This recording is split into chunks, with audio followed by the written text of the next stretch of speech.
That is Daddy's. Good afternoon, everybody. And 1, 2. Yeah, that's you and me. We're doing a video today on the best movies I think to own as a Catholic. Let me make sure I got everything good here. My sons have decided to join me. Here's Peter. Say hi. Yep, say hi to everybody. Yeah. Okay.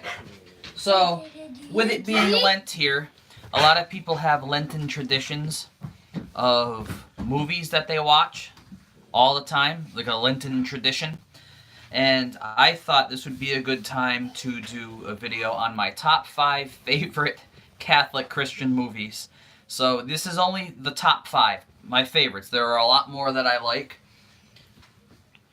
and I'm not going to review those, but I figured I would go with them. And we'll start with my 5th favorite down to my 1st favorite. So, the first one that I like is The Miracle of Marcelino, or just, Marcelino Pan y Vino. This is a fantastic movie. It's in black and white. My son Peter here, he loves this movie. You love that movie, right? I'm showing a back of it. Yeah, you're showing the back of it. So, this movie is about a little boy, and a bunch of monks or brothers take him in because he's left. These monks are at a monastery, about 12 of them, I think, and a little baby, they just find a baby crying out at their front door one day, and a mother abandons the child, little boy, and they take him in.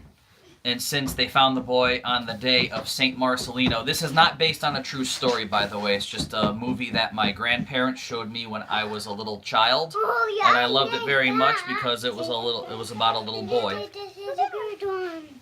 Yeah. So, what happens in this movie is the child grows. He's probably about 5 or 6 in the movie, and this is what life is like for him growing up with some friars. And the little boy ends up finding... This is why you can't touch this, okay, pal? Alright. You gotta be careful touching the box.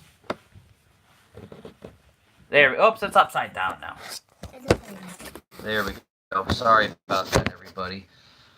So, I like the movie so much that this little, I recommend it to everybody. My children love it. My grandparents showed it to me. I watched it as a kid, even though it was in black and white. Everybody loves the movie because the kid is so darn adorable. And he reminds me a lot of my boys with the trouble that he gets into, just like Peter did here. Okay, so that's movie number 1. And there is a miracle involved with the movie. I don't want to give it away, but let's just say the little boy sees some incredible things, and you need to have the faith of a child in order to see it. That was the whole point of that. My second favorite movie, or number 4 on my list, will be Padre Pio Miracle Man. Now, this is a movie that was Italian, and it does come dubbed with English subtitles. You could dub it in English too in the special features, but my biggest recommendation is to leave the Italian and then put English subtitles on it. It is absolutely awesome movie, very accurate account of Padre Pio, and the guy who plays him is very, very good, and you can see that Padre Pio had an attitude in this movie too, and you see the miracle of the stigmata in it, and the amazing things that he did. So, down to number 3 here. 3 is, everyone's going to know this one, Passion of the Christ.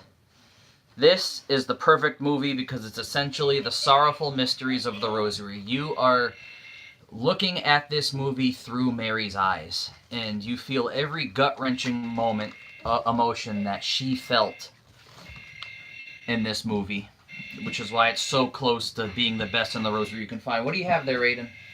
Oh, you got Buzz Lightyear? Cool. That's the Buzz Lightyear laser going off. If you have not seen it, there are some people I know who refuse to watch Passion of the Christ because it's too gory, it's too graphic, so they say. And there are other people who say, I've seen it one time, I just can't handle it. But I think that's the whole point of it. It really does show you what Jesus went through for us during the last 12 hours of his life and what he had to endure. It's Isaiah 53 coming to life. I think Mel Gibson did a fantastic job with this movie, especially with the depiction of the Blessed Mother. So, That's my third favorite movie. My second favorite movie, this movie just recently came out this past summer. It's called Power in My Hands. The only way you can get this is off of their website, unless you want to go onto eBay and get scalped for it. It was like $27 and with free shipping, but you can get it for cheaper on the website. I think the Blu-ray is $22, the DVD is $20. That's a great movie. It has some big names in the movie for Catholic apologists. Doug Barry is in it, Jeff Cavins, Father Donald Calloway, Kelly Walquist, Philip Rivers, quarterback of the LA Chargers. He's a big rosary prayer. And it has fantastic film quality in there.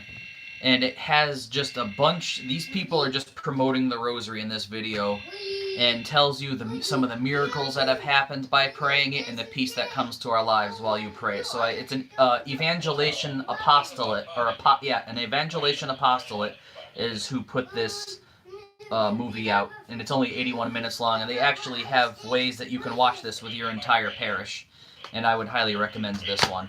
And now, for my favorite Catholic movie of all time, For Greater Glory. This movie came out in 2012. Please get down, okay? You're gonna fall.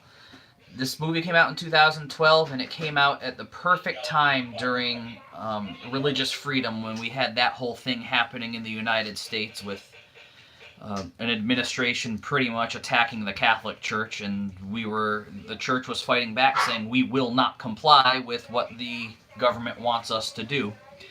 And this movie is the true story. Here, why don't you just sit with me?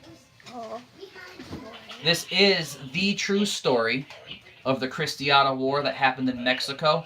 I think it was back in the it's been a while. Yeah, back in the 20s. It's the true story of the Cristero War. Andy Garcia is in it. Eva Longoria.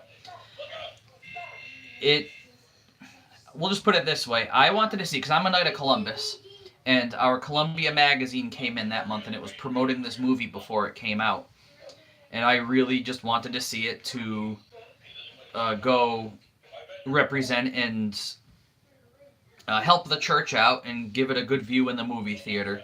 And my wife came with me, and she kind of saw the story, kind of went over a little bit of the synopsis, and she just thought it was going to be a boring war documentary or something like that. And she ended up loving the movie a lot. And I will tell you that this movie will suck every single emotion out of you that you have. You're going to laugh during this movie. You're going to get angry during this movie. You're going to cry happy tears during this movie. You're going to cry sad tears during this movie. The acting is fantastic, and it is just so flat out Catholic in this movie. These people were all willing to go to their death to be martyrs because the government was infringing upon their rights. The government was literally killing priests at the time and killing parishioners, going in during mass services and killing everybody, shooting the statues down. And this was people saying, look, we're not going to take this anymore. We're going to defend Christ. We're going to defend our priests. We're going to defend his church. And it was just some rebels that went. They called themselves Cristeros, and their big war cry was Viva Cristo Rey. And it's a longer movie. I think it's around 2.5 hours, and it goes by very, very quickly. I mean, I remember one time when my wife had gone to work. I didn't have kids yet, so I was able to focus and just watch movies at the time without any disruptions, right? That's okay, though. It is, and what happened was when she went to work, I came home and I said, oh, there are a couple of scenes at the beginning of the movie that I really, really like, and I think I'll just watch those scenes and then I'll turn it off. And then I ended up sitting and watching the whole movie because it kept on drawing me in again. I think this was around the third or fourth time I had seen the movie. Oscar Isaacs is in it. He played Poe Dameron in the newest Star Wars movies, and he was also Joseph in that Nativity Story movie. And he plays probably my favorite character of the movie. His name is Catorce. This was a hidden little gem. I don't know if many people know about this movie. I mean, if you look on Amazon, the ratings on this for people who see it, they constantly give it 5 stars. And with it being a true story, it even has the story. I mean, the heart of the movie is the child who's in the movie, 12-year-old Jose Sanchez del Rio.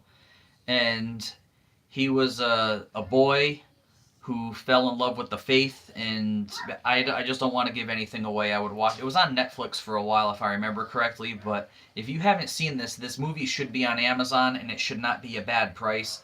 Just pick it up, seriously. I mean, I remember I bought multiple copies of just the DVD of this, and I handed them out to a few people.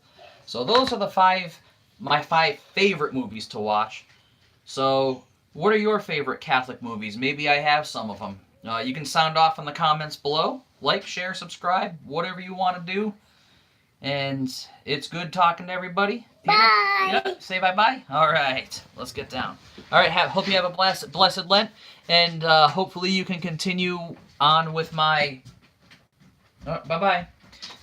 I'm doing a Rosary Novena right now, a 54-day one, if anyone wants to check that out, what's happening right now. If you're watching this video and it's 2 years after I posted it, well, then you're too late for it, but that's okay. So this is Catholic Dad 84. Here's my dog, Riley. He's coming to join me. He wanted to see what was going on. Say hi, pal. Say hi, pal. Yeah, you're a good boy. Okay, well, have a good one, everybody, and have a rest.